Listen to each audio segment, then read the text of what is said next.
Ernest Hemingway. It's a place loaded with charm, character, and history. Our destination, Oak Park. Spending the day in Oak Park, you're going to realize why this suburb is called a village. I love it out here. It's country, it's city and country mixed together. That's what I like about it. It's Oak Park's charm that has attracted many Chicagoans over the years, even some of the famous ones.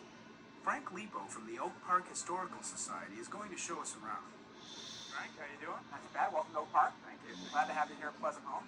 Pleasant Home is one of Oak Park's many significant landmarks. It was built in 1897 in the prairie-style architecture that you'll see throughout Oak Park. The home was once a private residence, but today, believe it or not, it's home to Hollywood's King of the Jungle.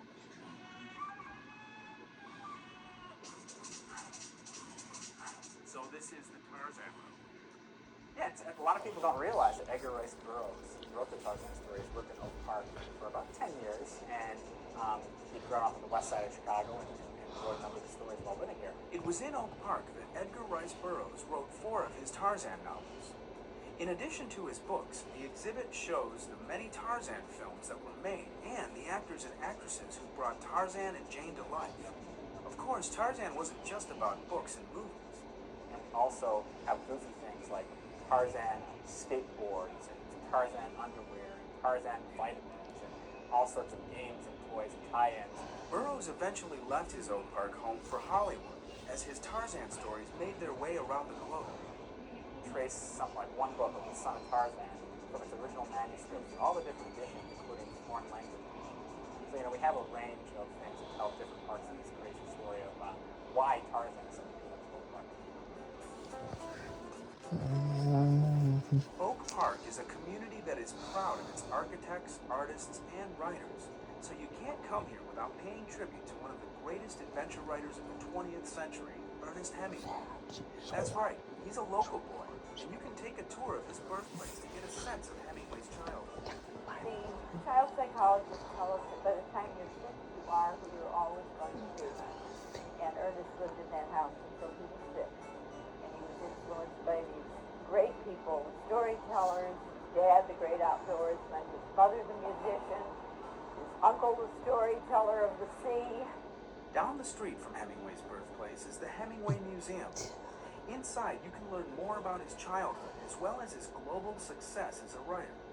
The museum attracts visitors from all over the world. They really always say, oh, I never knew all of that. They're always so pleased, and so we get just rave reviews when people leave, which is wonderful.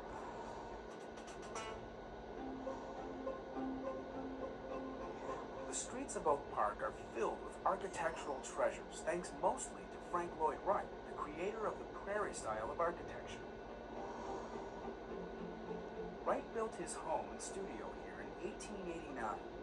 After that, Oak Park became known as the birthplace of American architecture. Mr. Wright's architecture is really appealing because he was such a creative person. He was way ahead of his time. And a lot of the ideas that he incorporated into the home and studio here are things that people are still copying today. Wright lived in Oak Park for 20 years with his first wife, Catherine, and their 6 children. He used his home as an architectural laboratory where he tried out designs before sharing them with clients.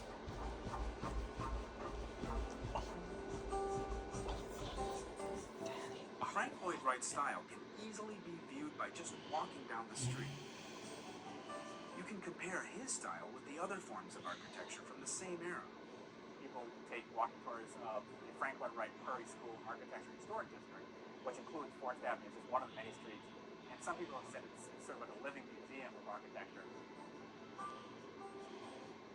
Finally, Frank Lloyd Wright's style can also be seen in Oak Park's Unity Temple, which he proudly called his little jewel.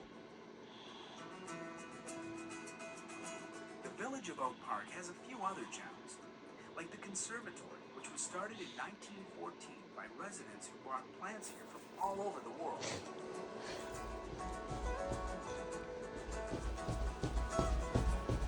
Strolling in the neighborhoods, you might also come across one of Oak Park's parks. We're in one of the half dozen parks in Oak Park. Tell me a little bit about it. It's often Gardens Park, and originally it was an Austin family estate. This family, very influential family, formed local banks.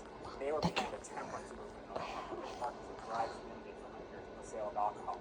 And the Austin family eventually gave this land to the Partridge in Oak Park. Every summer, just right around where we're standing in this area, is the stage for the annual Shakespeare in the Park. Thousands of people come here for the festival, which runs throughout July and August. So on your next trip to Oak Park, you can take in, let's see, Shakespeare, Hemingway, Frank Lloyd Wright, Tarzan. Hey, is it true that Bob Newhart is also from here? A quick way to get to Oak Park from downtown is to take the Green Line or the Blue Line westbound to your destination. The CTA also runs buses to Oak Park.